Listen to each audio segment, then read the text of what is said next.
Coming out for water, a bucket of water for the fire, and I can't get any. It's as low as it's been in the 5 years of being here.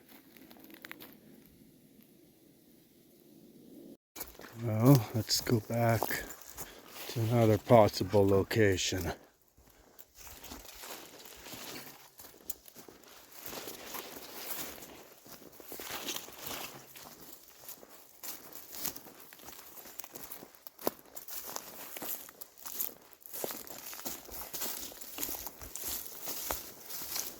There's a path I made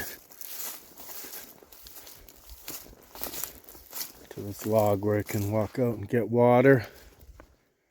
I don't really want to push through there and balance on a log. So I'll have to go to the dock to get water.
So something else I need to do is make some more charcloth. Make a spot here to put my tin. I don't know, right up in there.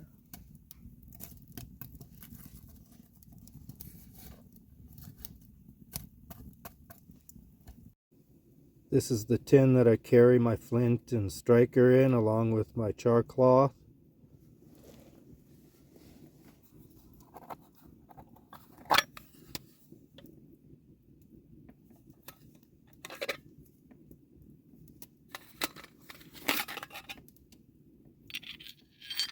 And I'm down to my last 2 pieces of charcloth. They get a little tattered in there, banging around along with this stuff. So you just put in, I have some cut up pieces of denim, stuff them in there. I don't know if that's too much. I only just learned how to do all of this a few years ago. There's a hole in the top. This gets thrown on the fire and not taken off until all the flames and smoke stop coming out of there. Then you take it off right away. But you can't open it up to look at it until it's right cold. Otherwise you open it up and it's all ready and done, but it gets too much oxygen and it reignites and it'll burn. But keeping the lid shut, that hole isn't enough for it to get enough oxygen to relight. You just got to let it sit and cool off. So let's try this. Hopefully it's hot enough there. It doesn't take long. Now let's see. Probably does. I'll probably turn it off. It's going to take a bit. I'll turn it on when it starts smoking. Let's try putting some more coals around it just in case.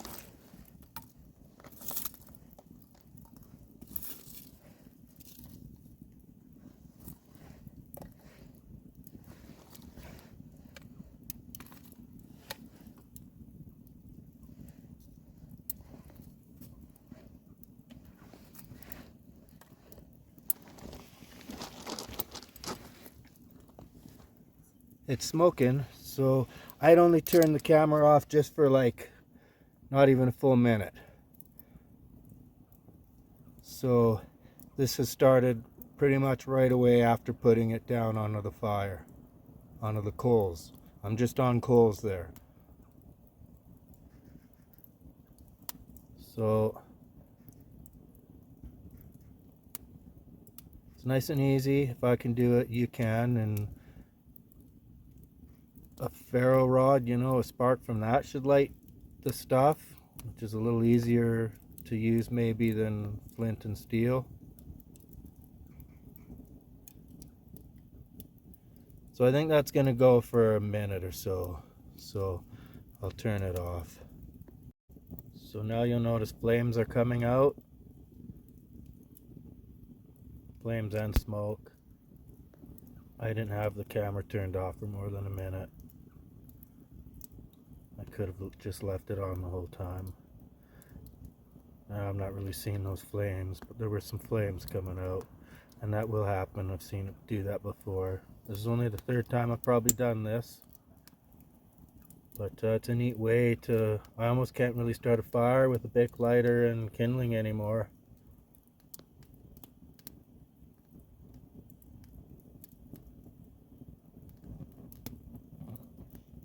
See, look at that flame.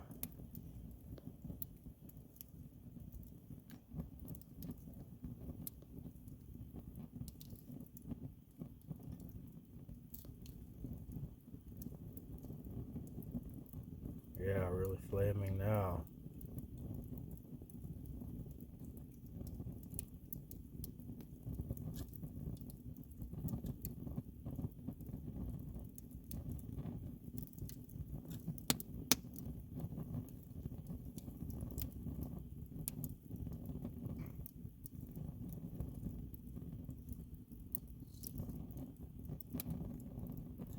Yeah, see, as you can see, the tin's holding up just fine.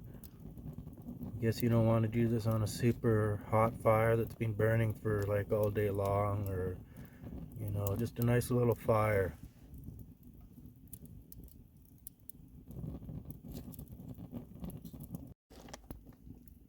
Down to a little candle wicker there going. There, it's out. I see a little bit of smoke. Let's just wait a little bit more, I think.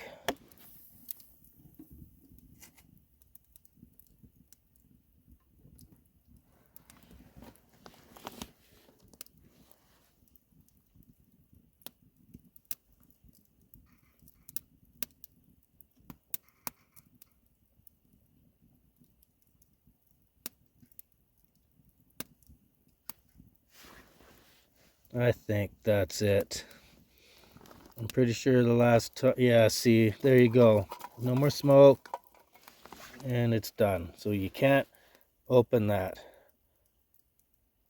for quite a while. We will check later on, and we'll ignite a piece. Well, let's check out the Charcloth. Looks charred. Oh yeah, let's try one. Well, I'd like to use up the old ones, but we're testing this new stuff.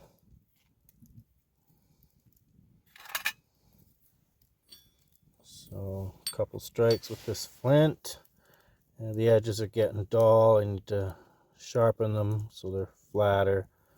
Let's see if what I can do here. Only takes one little spark. I missed. There we go. See, that little spark is it. And where's my ferro rod? Don't know where that is. Otherwise, I could have given that a shot, but it'll produce the same spark. So there it goes.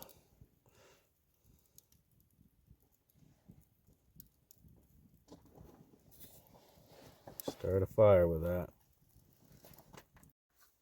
I have this bucket I cut the bottom out of. I'm going to make a water hole. I saw a few people on YouTube.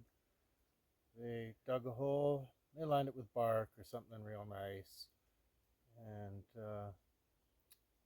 the water all seeps into the hole, and you can scoop it out and filter it further from there, but it'll be nice clean water. It's usually dirty at first, and you have to take a bunch of, keep emptying it and let it refill quite a few times, and then eventually it's nice and clear.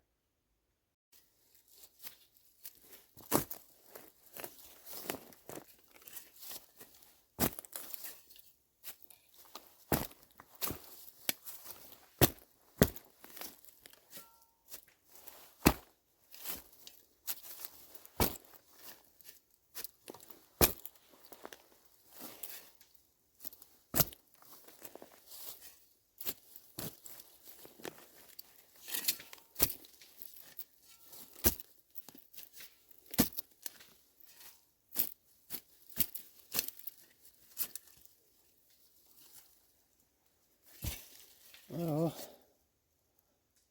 I hope there's no roots here. This is a good spot, I think. Best spot here I could think of near the camp.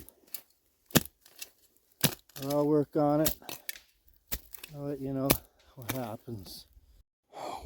Wow, it's solid packed here. Most solid in the whole area around here, closest to the water. I know in the spring the water's just up just to the trees here, and all the reeds are just all water. So for most of the year this should be good for water, but pretty dry looking now.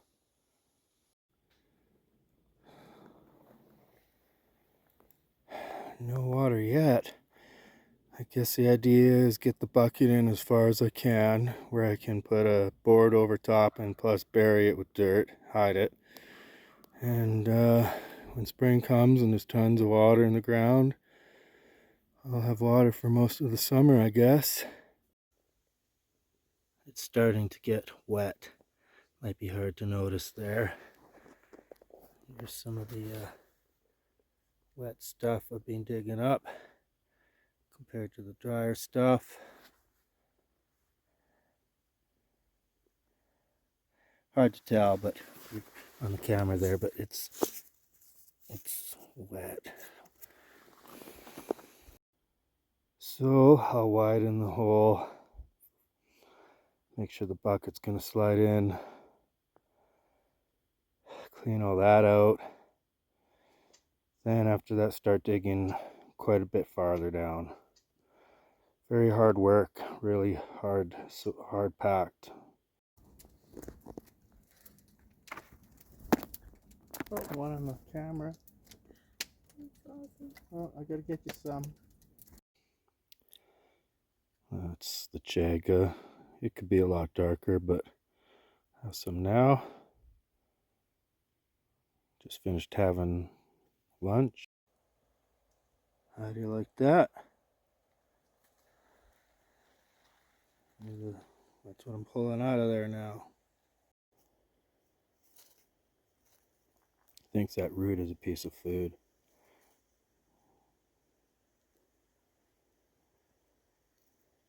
Yeah, my brother was helping his friend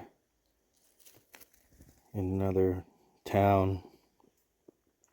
He's got some property and was digging a well with a piece of machinery. And 12 feet down they found some bedrock and smashed open some chunks, and there's fossils. Fossils of leaves. They've only cracked a few. I haven't heard what else they've found. That's pretty cool. They say the deeper a fossil, the older. And they say leaf fossils are more rare. It's just getting too hard, it mushes out, and I'm just pulling up water and mud. So that'll have to do.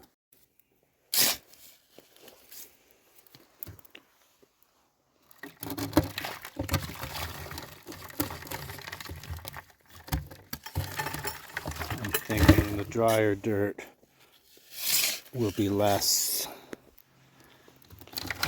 pressure on the sides of the bucket. And that mud, throwing the mud back.